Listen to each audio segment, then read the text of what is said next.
The next speaker came to me through a mutual contact.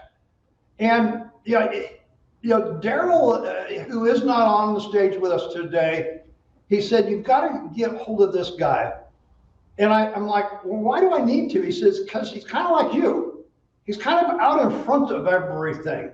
And he has, well, no problem being the one that starts something and gives it a try.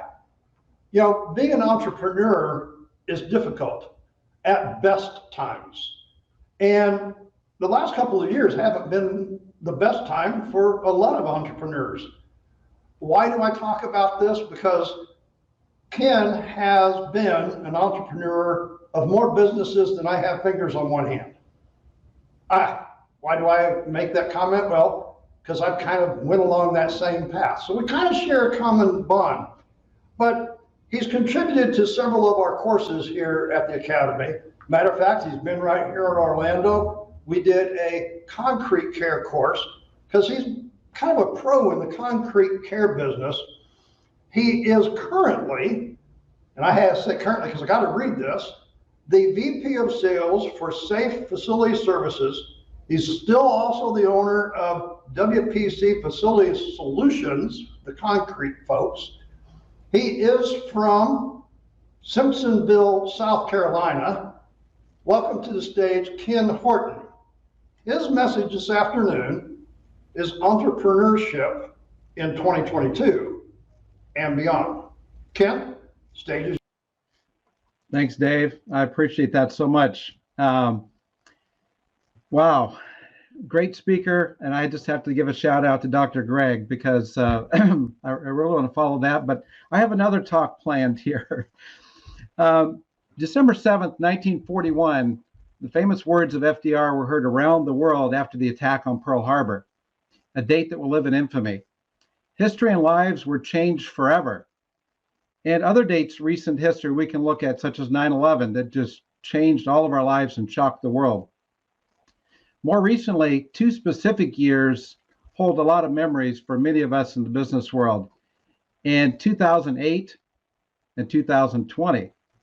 2008, of course, was the market and real estate crash that I've heard more stories about how entrepreneurs particularly have survived through that or changed, and we'll talk about some of those things as we go forward today. 2020, no mystery to any of us, the COVID pandemic. Now, I was at a restaurant facility trade show in March of 2020 in Denver, Colorado, as COVID restrictions were kind of rolling down the pike and really beginning to be implemented. And we were all thinking, wow, the facility world is going to change dramatically because everything was shutting down. What do we do? How are we going to navigate through all these changes, and what were those changes going to look like? I mean, if you're an entrepreneur at that time, especially, what were you thinking? We didn't know where to start. We had anxious moments and probably a little panic and, adjusting. What changes were we going to make in our business model? What changes have you made in your business model as you navigated through those days? I'm in a position where I enjoy listening to a lot of stories from business owners who share their stories and struggles with me a lot after the 2008 and certainly more recently since 2020. And one thing that's consistent is most of those changes were quite sudden. Some gradual, but most quite sudden. As 2020, everything gets locked down. Well, that changes the business really quick. Now, my own story played out very differently between 2008 and 2020. In 2008, I had a successful supply, consulting, and contracting business in the concrete repair and finishing world, as Dave mentioned, that literally went to nothing overnight. I have to admit, that caught us by surprise, and boy, did it change everything in our world. 2020 was actually more disruptive across the entire business world, yet this time my business had very different results. We were in a much better position to move on those opportunities presented by all the changes that came throughout the facility world.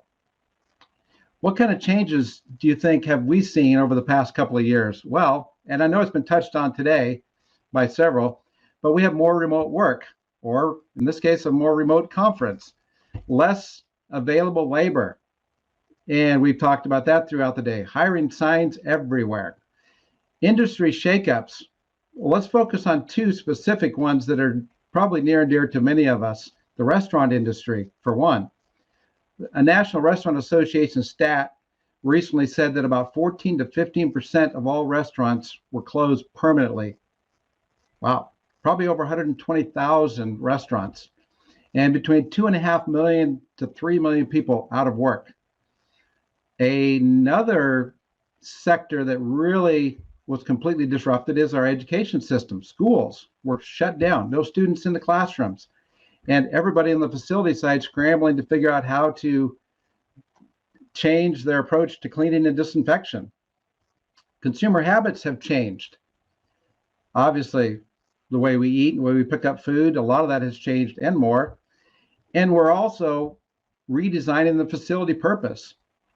Each of these changes have led to opportunities to adapt, adjust, and conform to trends that in many ways were forced on us. So as you look at your company, what kind of changes affected your company? You know, as we look forward to 2022 and beyond, thinking about some of these changes that are currently have manifested themselves and are currently changing even in the future, let's look at 3 action principles in mind here. Action principle number 1. These are things that 3 principles we're going to talk about that are driving core values in a sense for change and surviving 2022 and beyond. Number 1, persist with passion.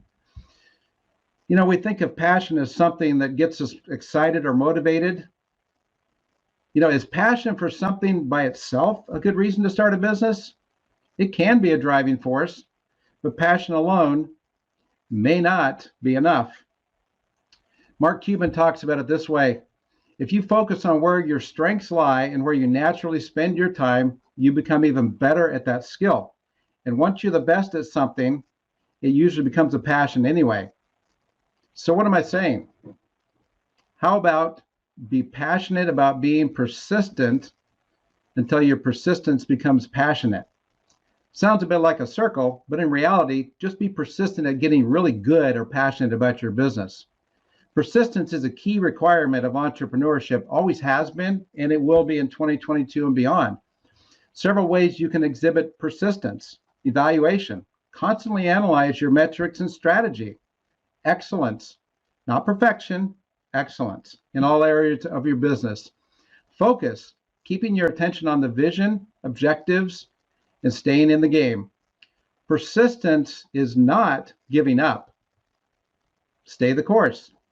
You're going to get a lot of negativity from a variety of sources. And warning, it may be a bit lonely on this journey, but if you have a good plan and offer great products or services to your market, stay persistent in doing the work necessary to succeed. Some of the stories that I've heard multiple times have been how years and years of hard work paid off in a success in the business. And you know, it's really kind of ironic as I look at that and I hear these stories.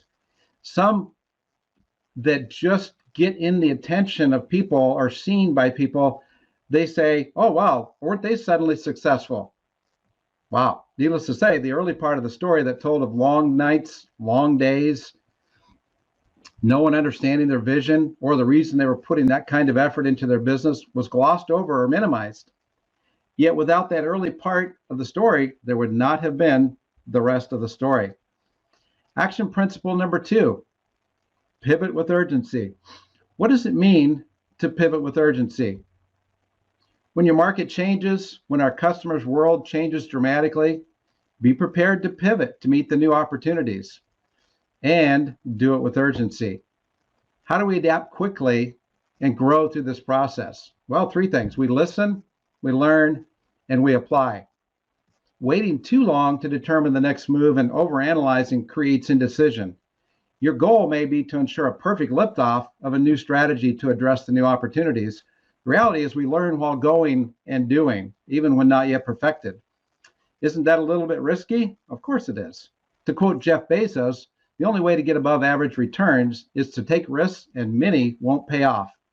Bottom line is, as we listen, learn, and apply what we're seeing and hearing from the marketplace, our pivot or movement towards the opportunity can be risky but calculated. We ask a lot of questions, review the answers, and create methods to chase the new opportunities. So, looking at the restaurant industry one more time, what were some of the successful pivots within the restaurant industry? The ones that were successful moved aggressively to drive-through, mobile order pickup, delivery, any way to get food without having to open the restaurant as far as the cafe side. They began to redesign the facility footprint to support those changes. HR had to adjust to the shortage of labor, which affected operating hours and much more. Some have adjusted store hours to the most productive part of the day, maximizing that available labor while minimizing the shortage effect. And as people engage people through this process, this discovery of solutions and achieving of results were able to happen. Facilities in 2022 are continuing to adapt, and that will continue in the years ahead. Service providers in the maintenance and cleaning for health arena, such as our ROCKSTARS of cleaning, are ramping up their ability and availability to respond to those needs. Now, if I have a couple of moments here, I found a story recently about a couple whose name is Dimitri and Aaron Vranas that wrote a story of how they pivoted with urgency. And with their permission, I'd like to share a few excerpts from their story. So I quote, "On March 17th, 2020, the governor of Wisconsin required all businesses to be shut down at 5 p.m. We hustled hard in those next few hours to set up online ordering, add curbside pickup, add meal kits to our menu, add an extra delivery partner company, add intense sanitation policies and procedures, and so much more. The ensuing days and months ahead ushered in 50, 60, 80% drops in our once thriving, almost half-century-old restaurant. Then came the riots, and the next months saw us board up our store windows on 6 different occasions, pumped our savings into that we had set aside for a remodel into the restaurant to keep it afloat. Looking back, we're proud of how hard we shifted gears and we placed such high importance on not only keeping our people employed, but doing all the things necessary, such as raises, profits from our meal kits, setting up restaurant relief funds, giving them free meals, keeping their health insurance, and paying their time off. Wasn't easy, but we were determined to persevere. Out of spite, stubbornness, pride, hope, probably all of that and more. So, you want to see a pivot? You should have seen us dance." End quote. So what story can you tell us about your pivot? Maybe it didn't look quite like that, and maybe your story is yet to be written. So far, we've talked about 2 action principles: persist with passion, pivot with urgency, and now profit with purpose. What is the purpose for your business? Or some may call it the mission. There's been a lot of discussion in business circles over the years about whether you can achieve profitability while defining and pursuing purpose. Sometimes they'll bump into each other. But in reality, is it possible to live out your purpose or mission? My answer is it really depends on you and how you integrate the purpose into the daily function of your business. Most businesses resemble one of the 3 following ways in acting. 1, they do a great job of coming up with a purpose and then they put it on the shelf to collect dust. Secondly, they do a great job of defining the purpose and apply it inconsistently. And third, which is the ideal, they fully create and vet that purpose and embed it in all areas of the company. So which one best illustrates your company? So purpose is the why of what we do. When implemented, it can achieve various levels of effectiveness and or visibility throughout your company. Everyone in our companies can have an impact and involvement in that purpose, in the way that we serve our clients, engage our community, and certainly invest in our colleagues. As entrepreneurs, overall, we have good reasons to continue the path we're on. Some of us are just too stupid not to stay on that path and keep plugging away. So when you apply these action principles, as I learned to do in 2 very different seasons in my business, it's revealing because I didn't realize I was using these principles in 2008. Learned them in 2020, became much more. So remember what we mentioned earlier: listen, learn, and apply. And be that person who doesn't give up, leads with passion, willing to adapt and change, and demonstrate the purpose for which your business exists. And in closing, I definitely appreciate the focus of these pep talks and what it stands for: people engaging people, because we either succeed with people or we don't succeed with people. And I want to succeed with people, and our goal to be a thriving example of entrepreneurship now in 2022 and beyond is people are very important. Without people to serve and people to serve alongside, we risk a lonely, unproductive existence. Thank you very much. Come visit me in the booth.